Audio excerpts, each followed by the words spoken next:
नमस्कार दोस्तों, MGCI के डिजिटल लर्निंग प्लेटफॉर्म में मैं अरविंद शर्मा एक बार फिर आपका स्वागत करता हूं।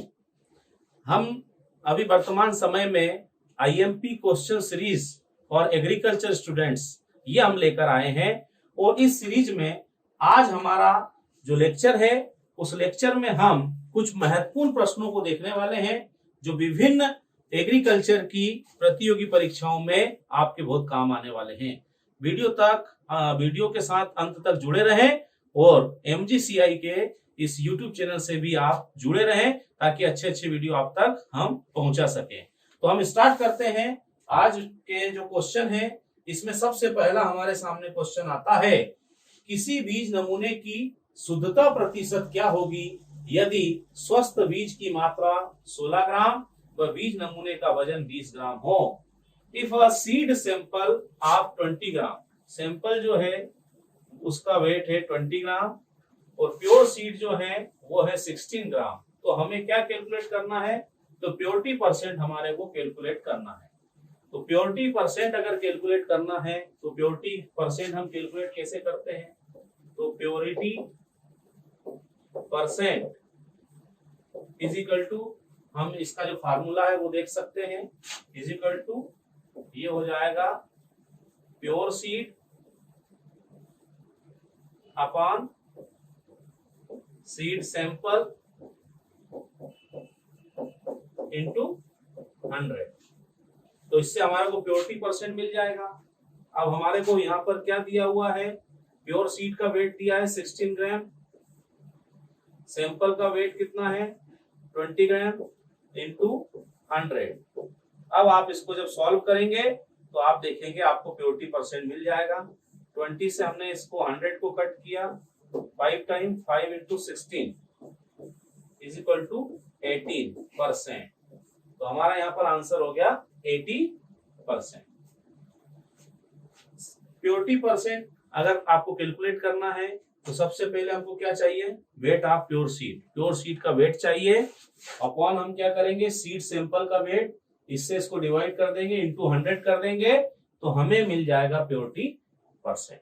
शुद्धता का प्रतिशत हम इस प्रकार से ज्ञात कर सकते हैं। चलिए अगले प्रश्न की तरफ हम चलते हैं। तो हमारे पास जो अगला प्रश्न है, बीज नमूने का वास्तविक मूल्य रियल वैल्यू क्या होगी? रियल वैल्यू हमारे को कैलकुलेट करना है यदि शुद्धता प्रतिशत 80 है और अंकुरण प्रतिशत 96 या 96 है। हमें रियल वैल्यू कैलकुलेट करना है। ये भी एग्जाम में आता है प्रश्न रियल वैल्यू। तो रियल वैल्यू अगर आप कैलकुलेट करना चाहते हैं तो real value is equal to क्या होगा? तो real value is equal to हो जाएगा, यहाँ पर सबसे पहली चीज हमको चाहिए purity percent, purity percent into हमारे को क्या चाहिए? जर्मिनेशन परसेंट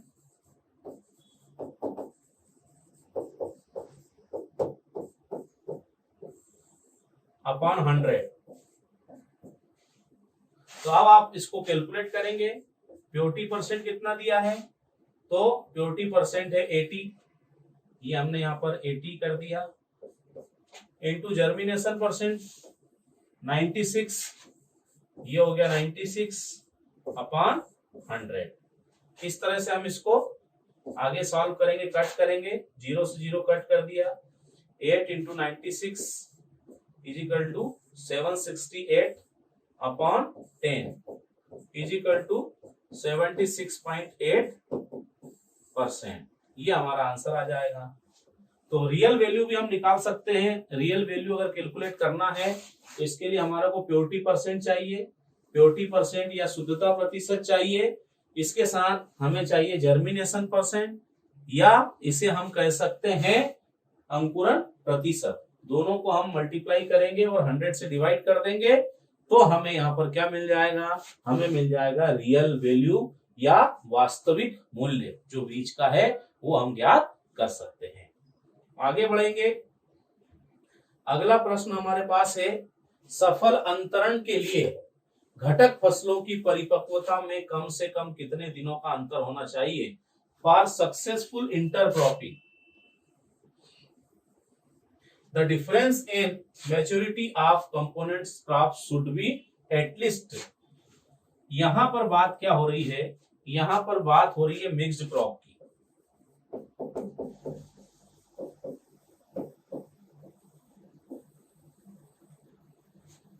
और इंटरक्रॉप। मिक्स्ड क्रॉप और इंटरक्रॉप की एक मेन प्रॉब्लम यह है कि हमें जो सीड मिलता है ये प्योर नहीं होता, क्योंकि जब क्रॉप की हार्वेस्टिंग हम करते हैं तो जो सेकेंडरी क्रॉप है उसके सीड भी मिक्स होने की प्रोबेबिलिटी रहती है, क्योंकि हमारी जो दो फसल हमने ली या दो से अधिक फसल ली है, अगर सही समय पर एक ही समय पर ये परिपक्व हो गई तो जब हम कटाई करेंगे तो एक दूसरे में बीज मिलने की संभावना होती है।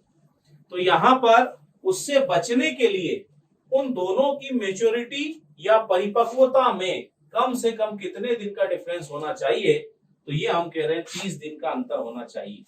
मतलब एक फसल की कटाई अगर आज हो रही है तो अगली फसल की कटाई लगभग 30 दिन बाद होना चाहिए, ताकि दोनों के बीजों के आपस में मिलने की कोई संभावना ना हो। तो ऐसा क्यों करते हैं, तो ऐसा हम करते हैं शुद्ध बीज प्राप्ति हेतु, to obtain pure seed. Pure seed हमारे को प्राप्त करना है, इसलिए हम इतने दिनों का अंतर रखते हैं या इतने दिनों का अंतर इनमें होना चाहिए। चलिए आगे बढ़ते हैं बच्चों। अगला आता है ज्वार में मूल तंत्र होता है। मूल तंत्र मतलब रूट सिस्टम की बात हो रही है ज्वार की। ज्वार मतलब सोरगम। सोरगम के रूट सिस्टम की हम यहाँ बात कर रहे हैं कि भाई सोरगम का रूट सिस्टम किस तरह का होता है। तो सोरगम का रूट सिस्टम अगर हम देखें तो आप यहाँ पर देखेंगे फाइब्रस भी होता है, तंतुयुक्त या फाइब्रस हम कहते हैं। इसके अलावा अपस्थानिक भी होता है, एडवेंटिशियस भी इसका रूट सिस्टम होता है। दोनों चीजें होती है। इसके अलावा हम देखते हैं कि इसमें धनुकोस्टर या ब्रास रूट भी इसके अंदर होती है, बट टेप रूट नहीं होती। टेप रूट सिस्टम जो है, ये वाला जो सिस्टम है, ये आपको ज्वार में देखने को नजर नहीं आएगा, मक्का में भी आपको नजर नहीं आएगा। तो हम कह रहे हैं कि टेप रूट सिस्टम नहीं होता है। कौन सा सिस्टम होता है, तो हम देख रहे हैं एडवेंटिशियस एंड फाइब्रस, ये सिस्टम होता है। ये फाइब्रस सिस्टम मतलब आप इसकी मेन रूट्स देखेंगे इस तरह की होती है। और अपस्थानिक मतलब तने को सहारा देने के लिए, क्योंकि फाइब्रस रूट है, इसकी हाइट 8 फीट तक जाएगी, तो ये वाली जो फाइब्रस रूट है इससे प्लांट जो है सीधा खड़ा नहीं रहेगा, लॉजिंग हो जाएगी। तो इसको सहारा देने के लिए यहां से ऐसी जड़ें निकलती हैं, इन्हें हम अपस्थानिक जड़ें कहते हैं, एडवेंटिशियस रूट कहा जाता है। और ये जो रूट है इसी का जो मॉडिफिकेशन है, एडवेंटिशियस रूट का जो मॉडिफिकेशन है, इसी को कहा जाता है ब्रेस। इसी का जो मॉडिफिकेशन है, इस मॉडिफिकेशन को क्या बोलेंगे, ब्रेस। तो मान लो ये ओनली टेप की जगह वो बोलता ऑल ऑफ द अबव, तो हम क्या लगाते, all of the above. But tap root जो सिस्टम है वो नहीं होता है, इसलिए हमारा आंसर क्या आया, C, only adventitious and fibrous root, केवल अपस्थानिक एवं तंतु युक्त। समझ गए। कहीं कहीं पर ब्रेस भी लिखा हुआ आता है, कौन सा रूट सिस्टम है, और उसमें ये सारे ऑप्शन नहीं है, टेप रूट दिया है, ब्रेस रूट दिया, तो वहां पर ब्रेस आंसर भी हो सकता है, क्योंकि वो इसी का अपस्थानिक का ही एक रूपांतरण है। समझ गए। तो इसको ध्यान से समझने की जरूरत है इस क्वेश्चन को, क्योंकि ये कंफ्यूज आपको कर सकता है। चलिए अगले प्रश्न की तरफ हम चलते हैं। पार्श्व वृद्धि को उद्दीपित करने के लिए एक दृष्टिकोण के साथ प्ररोह के शीर्ष को हटाना। हम शीर्ष को हटा रहे हैं, क्यों हटा रहे हैं, पार्श्व वृद्धि के लिए।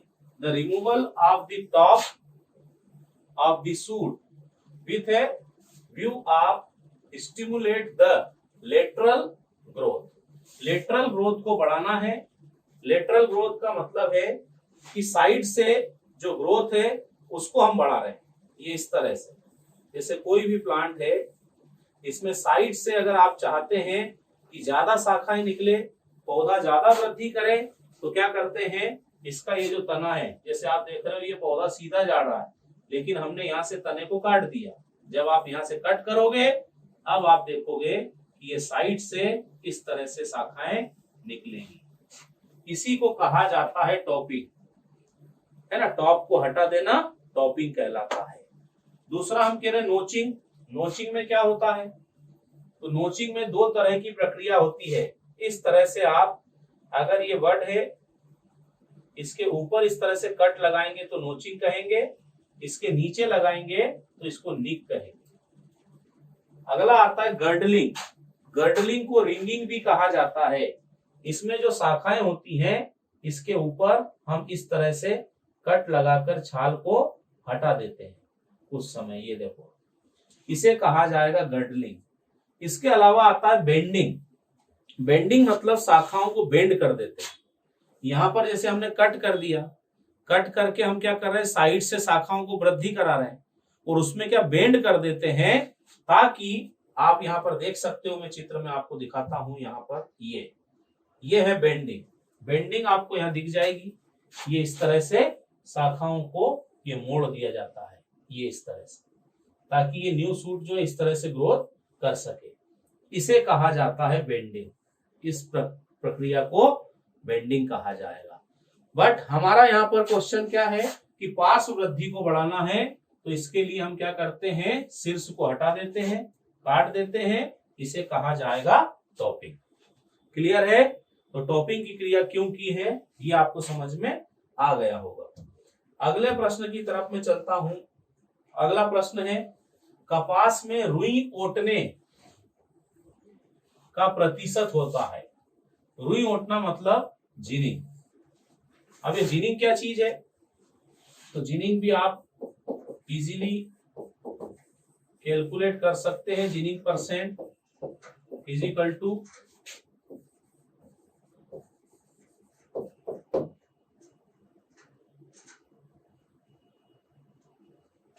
weight of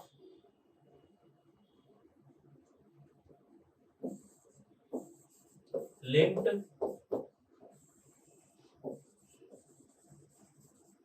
upon weight of cotton into 100। रुई का भार बटे कपास का भार गुना 100। मान लो रुई का भार है 10 किलोग्राम, कपास का भार है 40 किलोग्राम, गुना कर दिया हमने 100। अब अगर हम इसको कैलकुलेट करना चाहते हैं, ये हमने कट कर दिया, इसको कर दिया, ये आ गया 25%। तो इस तरह से हम जिनिंग जो परसेंट है उसको कैलकुलेट कर सकते हैं। और इसमें जिनिंग परसेंट होता है 24 to 38%। 24 to 38%, 24 से 38% या और ज्यादा भी हो सकता है। ये 24 से 43% तक हो सकता है जिनिंग का प्रतिशत। कैसे निकालेंगे, क्लियर हो गया। रुई का भार बटे कपास का भार गुना 100 आपको करना है। ठीक है, चलिए आगे बढ़ते हैं अगले प्रश्न की तरफ। अगला प्रश्न है, मूंगफली में होने वाला गंभीर समस्या एफ्लाटॉक्सिन का क्या कारण है ना। तो एफ्लाटॉक्सिन का कारण क्या है, ये हमारा क्वेश्चन है। तो एस्परजिलस फ्लेवस ये एक फंगस है या कवक है। जैसे आपने देखा होगा मूंगफली के दानों के अंदर अगर नमी ज्यादा है, या आपने मूंगफली बाजार से खरीद कर लाए हैं, अगर वो गीली है, नम है, और उनको आपने पैक करके रख दिया, तो उसके ऊपर इस तरह से ये कवक जो है ये अपना असर दिखाती है। ये जो कवक है ये कौन सी है, तो ये है एस्परजिलस कवक। और इस एस्परजिलस कवक के कारण इसमें बनता है एफ्लाटॉक्सिन। एफ्लाटॉक्सिन बनता है और आप अगर इसको टेस्ट करेंगे तो कड़वा सा आपको स्वाद आ जाएगा, अलग ही वो दाना नजर आएगा। तो एस्परजिलस जो कवक है, इस कवक के कारण एफ्लाटॉक्सिन बनता है और उसके कारण इसके दाने खराब हो जाते हैं, मूंगफली के दाने। ठीक है, चलिए आगे बढ़ते हैं अगले प्रश्न की तरफ। प्रतिरोपण निम्न में से की जाने वाली सस्य स्थापना की प्रसिद्ध विधि है। Transplanting is the popular method of crop establishment. यहां पर आपको बहुत ही आसान है उत्तर देना, क्योंकि हम यहाँ पर मक्का है, मूंगफली है, गेहूं है, हम इनकी सोइंग करते हैं। बट जो चावल होता है या राइस होता है, या हम इसको कहेंगे पेडी, धान, धान में डायरेक्ट सोइंग भी होती है। बट इसको मेन हम देखें, जो सेंटेड राइस होता है, सुगंधित चावल जो होता है, या उच्च उत्पादन देने वाली जो इसमें होती है, उनकी ट्रांसप्लांटिंग की जाती है। ट्रांसप्लांटिंग की जाती है, प्रतिरोपण, या इसे हम कह सकते हैं रोपाई। रोपाई की जाती है कौन सी फसल में? तो रोपाई का कार्य किया जाता है धान की फसल में। समझ गए?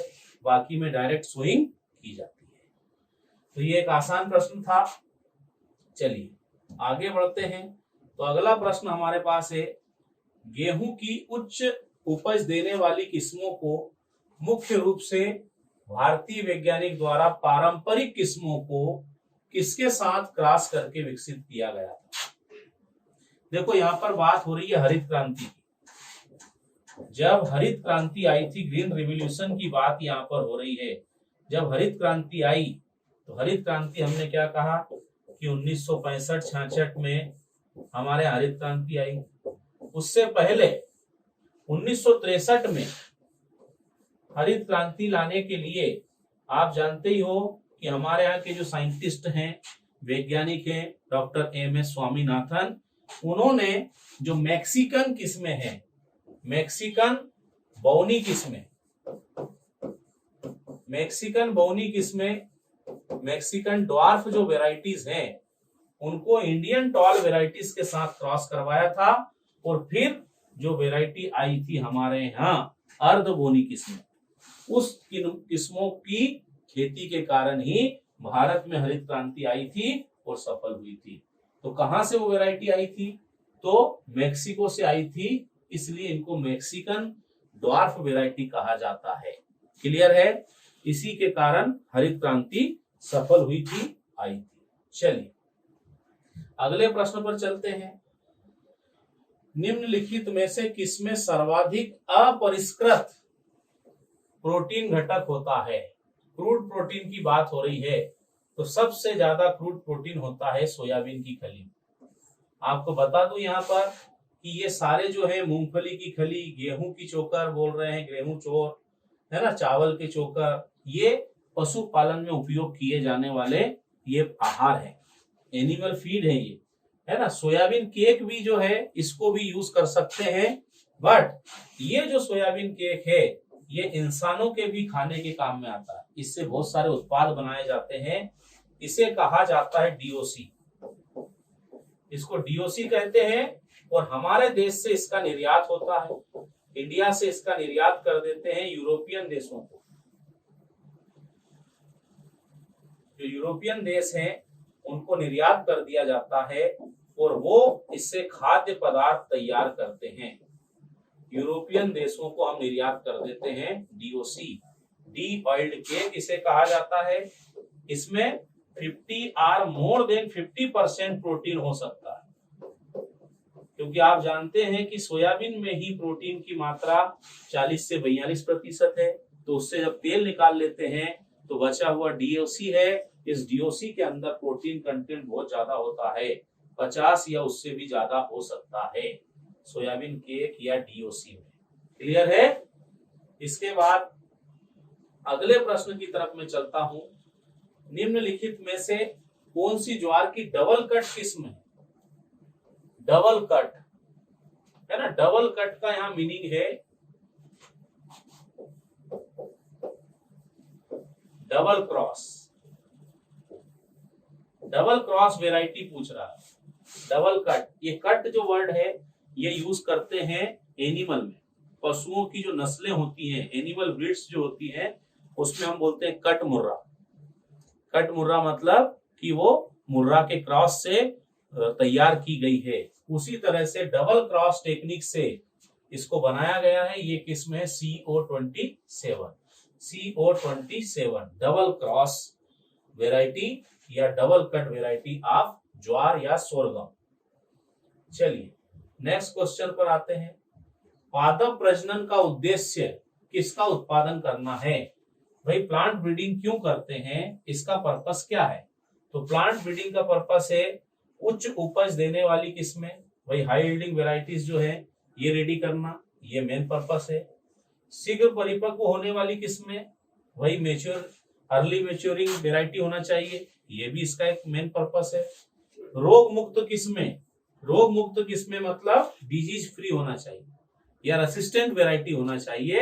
ये ऑल पर्पस है किसके? प्लांट ब्रीडिंग के। इसलिए यहां पर आंसर आएगा ऑल ऑफ दीज या ये सभी, है ना। ये सारे जो पर्पस है ये किसके हैं? तो प्लांट ब्रीडिंग के पर्पस हैं। चलिए अगले प्रश्न की तरफ चलते हैं। कोमल ज्वार का चारा खाने के परिणाम स्वरूप क्या होता है? Feeding of tender sorghum fodder, है ना, चारा या कोमल ज्वार कहा है। कोमल ज्वार से यह मतलब क्या है? कम अवधि की ज्वार है। तो ज्वार में क्या होता है, 40 से 50 दिन तक, 40 to 50 डेज जो होते हैं दिन तक, इसके अंदर एक समस्या होती है और वो समस्या है HCN, हाइड्रोसाइनिक एसिड।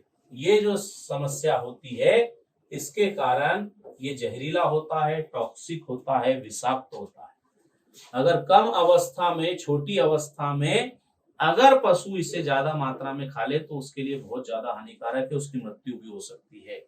इसमें पाया जाता है HCN या इसे हम धुरीन भी कहते हैं, धुरीन, है ना, क्रूसिक अम्ल, है ना, HCN हाइड्रोसाइनिक एसिड, ये सब इसमें कहा जा सकता है। ये ज्वार की छोटी अवस्थाओं में पाया जाता है। अब इससे संबंधित 2-3 प्रश्न आते हैं। इसका संश्लेषण कहाँ होता है? तो इसका जो संश्लेषण है ये जड़ में होता है ना। पाया कहाँ जाता है? तो पाया पत्ती में जाता है, पत्ती में पाया जाता है। 40 से 50 दिन की अवस्था में हानिकारक होता है ना। सिरसा 20, सिरसा 20 एक वेराइटी है ये, है ना। इस वेराइटी में HCN की प्रॉब्लम नहीं होती है, हाइड्रोसाइनिक एसिड कम या नहीं होता है। चलिए आगे बढ़ते हैं। अगला प्रश्न है, मादा पूर्वता उपस्थित होती है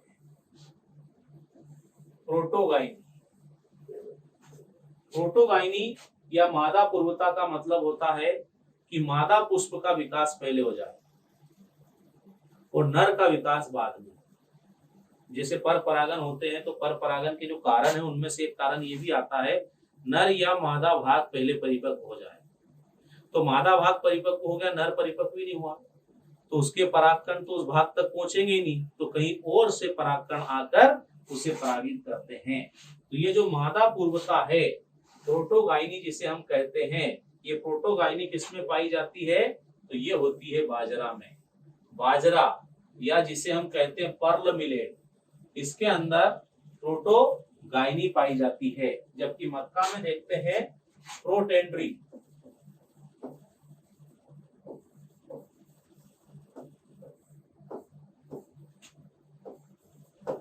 पूर्वता, मक्का में नर भाग जो है ये पहले परिपक्व होता है और मादा बाद में परिपक्व होता है। नर जिसको हम टेसल कहते हैं वो पहले परिपक्व होता है, मादा जिसे हम सिल्क कहते हैं वो बाद में परिपक्व होता है। इसे प्रोटेंड्री कहा जाता है। और मादा अगर पहले परिपक्व हो जाए तो इसे प्रोटोगाइनी कहा जाता है। ये पाया जाता है बाजरा में। ठीक है, तो दोस्तों यहाँ पर हम IMP क्वेश्चन सीरीज जो है उसको सॉल्व कर रहे हैं, उसको लेकर आए हैं, है ना। विभिन्न परीक्षाओं में पूछे गए प्रश्न और एग्रीकल्चर की एग्जाम में आपके लिए महत्वपूर्ण जो प्रश्न है वो हम लेकर आए हैं। आगे भी ऐसे वीडियो आप तक पहुंचा सके हम लोग, इसलिए आप हमारे चैनल के साथ जुड़े रहें। धन्यवाद दोस्तों।